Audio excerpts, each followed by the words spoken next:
ओम नमो भगवते वासुदेवाय नमः। आषाढ़ माह के शुक्ल पक्ष की एकादशी को देवश्रेणी या हरिश्रेणी एकादशी कहते हैं। इस साल देवश्रेणी एकादशी 29 जून 2023 को है। देवश्रेणी एकादशी के दिन से ही जगत के पालनहार भगवान विष्णु का निद्रा काल शुरू हो जाता है, यानी इसी दिन से चतुर्मास की शुरुआत होती है। चतुर्मास शुरू होने के बाद से सारे शुभ और मांगलिक कार्यों पर रोक लग जाती है। देवशयनी एकादशी से 4 माह तक भगवान विष्णु देवोत्थानी एकादशी तक के लिए योग निद्रा में चले जाएंगे। फिर वे देवउठनी एकादशी को योग निद्रा से बाहर आएंगे, तब चातुर्मास का समापन होगा। देवउठनी एकादशी 23 नवंबर को है।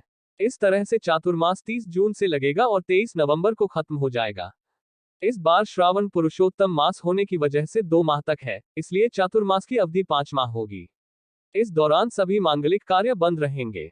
मान्यता है कि 4 माह की निद्रा के बाद कार्तिक मास में शुक्ल पक्ष की एकादशी को जब भगवान विष्णु योग निद्रा से उठते हैं, तब फिर से सभी मांगलिक कार्य शुरू हो जाते हैं। धार्मिक मान्यताओं के अनुसार भगवान विष्णु के विश्राम करने से सृष्टि का संचालन भगवान शिव करते हैं। इस दौरान सभी तरह के धार्मिक अनुष्ठान किए जाते हैं, परंतु अन्य मांगलिक कार्य नहीं होते हैं। इस दौरान भगवान का अधिक से अधिक ध्यान करना चाहिए। आखिर क्यों भगवान विष्णु 4 माह के लिए जाते हैं पाताल लोक? देवशयनी एकादशी के साथ भगवान विष्णु 4 महीने के लिए पाताल लोक चले जाते हैं। ऐसा कहा जाता है कि इन 4 महीनों में भगवान विष्णु निद्रा में होते हैं, जिसके कारण कोई भी शुभ कार्य नहीं होता है। भगवान विष्णु 4 माह के लिए पाताल लोक क्यों जाते हैं, जानते हैं इस कथा के जरिए। वामन पुराण में बताया गया है कि असुरों के राजा बलि ने अपने बल और पराक्रम से तीनों लोकों पर अधिकार जमा लिया था। राजा बलि के आधिपत्य को देखकर इंद्र देवता घबराकर भगवान विष्णु के पास मदद मांगने पहुंचे। इंद्र के मदद मांगने के बाद भगवान विष्णु वामन अवतार धारण कर राजा बलि से भिक्षा मांगने पहुंचे। वामन भगवान ने बलि से 3 पग भूमि मांगी। पहले और दूसरे पग में भगवान ने धरती और आकाश को नाप लिया। अब तीसरा पग रखने के लिए कुछ बचा नहीं था, तो राजा बलि ने कहा कि तीसरा पग उनके सिर पर रख दें। भगवान विष्णु ने वामन अवतार में अपने 3 पग रखकर इंद्र देवता की चिंता तो दूर कर दी, लेकिन साथ ही वह राजा बलि के दान धर्म से बहुत प्रसन्न हुए। उन्होंने राजा बलि से वरदान मांगने को कहा, तो बलि ने उनसे पाताल में उनके साथ बसने का वर मांग लिया। बलि की इच्छा पूर्ति के लिए भगवान को उनके साथ पाताल जाना पड़ा। भगवान विष्णु के पाताल जाने के बाद सभी देवतागण और माता लक्ष्मी चिंता में पड़ गए। अपने पति को वापस लाने के लिए माता लक्ष्मी ने सूझबूझ के साथ पति धर्म निभाया। वह गरीब स्त्री बनकर राजा बलि के पास पहुंची और उन्हें अपना भाई बनाकर राखी बांध दी और बदले में भगवान विष्णु को पाताल लोक से वापस ले जाने का वचन ले लिया। एक तरफ भगवान विष्णु के सामने उनकी पत्नी लक्ष्मी और समस्त देवतागण थे, तो दूसरी ओर वह बलि को भी निराश नहीं करना चाहते थे। उन्होंने राजा बलि को वरदान दिया कि वह आषाढ़ शुक्ल पक्ष की एकादशी से कार्तिक शुक्ल पक्ष की एकादशी तक पाताल लोक में वास करेंगे। पाताल लोक में उनके रहने की इस अवधि को योग निद्रा माना जाता है। उसके बाद कार्तिक मास में देवउठनी एकादशी के बाद भगवान नींद से जागते हैं और फिर सभी शुभ कार्यों का आरंभ होता है। चातुर्मास को बरसात के महीने के रूप में भी जाना जाता है। हिंदू धर्म में इसे तपस्या का मौसम भी कहा जाता है। ऐसा कहा जाता है कि चातुर्मास में भगवान विष्णु 4 महीने तक सोने के कारण इस दौरान पूरी दुनिया बाढ़ के पानी में डूब जाती है।